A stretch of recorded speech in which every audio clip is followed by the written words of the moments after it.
बिहार की सियासत का नया और बड़ा चेहरा माने जाने वाले पूर्व आईएएस और जेडीयू महासचिव मनीष वर्मा ने एबीपी न्यूज से खास बातचीत की। जेडीयू में शामिल होने के बाद उन्हें नीतीश का उत्तराधिकारी कहा जा रहा है और इस सवाल पर मनीष वर्मा ने कहा कि उत्तराधिकारी की बात राजतंत्र में होती थी। मैं नीतीश कुमार का सबसे बड़ा प्रशंसक हूं, पार्टी को और मजबूत करने के लिए काम करूंगा। बिहार की सियासत में इन दिनों जिस चेहरे की खूब चर्चा हो रही है उनका नाम है मनीष वर्मा, जो आईआईटी से इंजीनियर बने, इसके बाद आईएएस बने और अब राजनीति में आ गए हैं और सियासत में शामिल होने के 48 घंटे के अंदर नीतीश कुमार ने इन्हें महासचिव बनाया है जेडीयू का। मनीष जी, शुक्रिया हमें समय देने के लिए। और पहला सवाल जो आपको लेकर चर्चा हो रही है कि आप उसी नालंदा से हैं जहां से नीतीश जी आते हैं, उन्हीं की तरह आप इंजीनियर भी हैं और अब उन्हीं की तरह सियासत में भी हैं और उन्हीं की जाति से भी हैं, जो सबसे अहम फैक्टर होता है सियासत में। आपको नीतीश कुमार के उत्तराधिकारी के तौर पर लोग देख रहे हैं, आपको क्या कहना? देखिए, उत्तराधिकारी की बात है, मैं भी पिछले 2-3 दिनों से ये सुन रहा हूँ, काफ़ी चैनलों में दिखाया भी जा रहा है उत्तराधिकारी की बात। सिमिलरिटी यही सब है कि नीतीश जी नालंदा से, मैं भी नालंदा से, बात सही है। जातिगत भी ये हमारे हाथ में नहीं है, जन्म लेना कहाँ पे है, ठीक है, ये दोनों तो परिस्थितिवश हो गया। रही बात इंजीनियरिंग की, तो हाँ, सर ने भी इंजीनियरिंग की है, लेकिन उन्होंने इलेक्ट्रिकल इंजीनियरिंग से की है और मैं आईटी दिल्ली से सिविल इंजीनियर हूँ। ये भी बात सही है कि इंजीनियरिंग की है, दोनों ने किया है।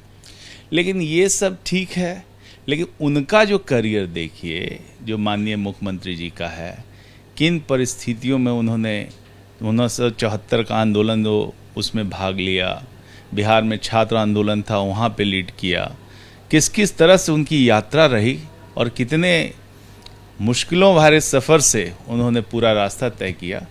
वो अलग जीवन है, अलग है, और हम लोग उनके जीवन का अनुकरण करने की कोशिश करते हैं। मैं तो पहले भी कई चैनलों में बोल चुका हूँ कि मैं उनका सबसे बड़ा प्रशंसक हूँ।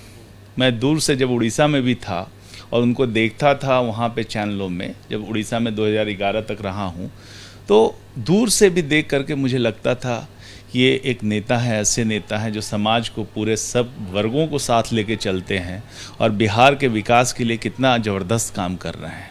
तो बड़ी खुशी होती थी उनको देख करके। और मेरा ये सौभाग्य है कि मुझे पुनः जो है बिहार जाने का मौका मिला और माननीय मुख्यमंत्री जी की कृपा से वहाँ पर डीएम और पटना पूर्णिया का डीएम रहने का मौका मिला। बिजली की स्थिति में सुधार लाने के लिए जो उन्होंने जनता को भरोसा दिया था, उस काम के लिए उन्होंने मुझे चुना। ये मेरे लिए बड़ी खुशी की बात थी। मैं 3 कंपनियों का एमडी रहा, ट्रांसमिशन, जनरेशन और डिस्ट्रीब्यूशन का। ये काम करने में मुझे कितनी खुशी हुई और उन्होंने जो मुझे अपॉर्चुनिटी दी, ये अद्भुत था।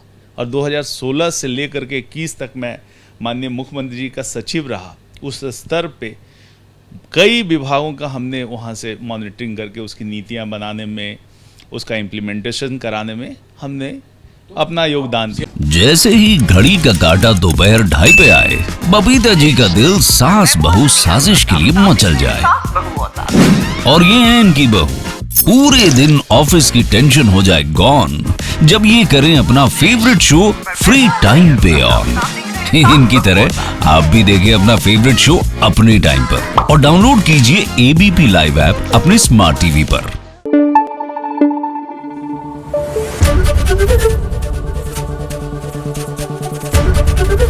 एबीपी न्यूज आपको रखे आगे।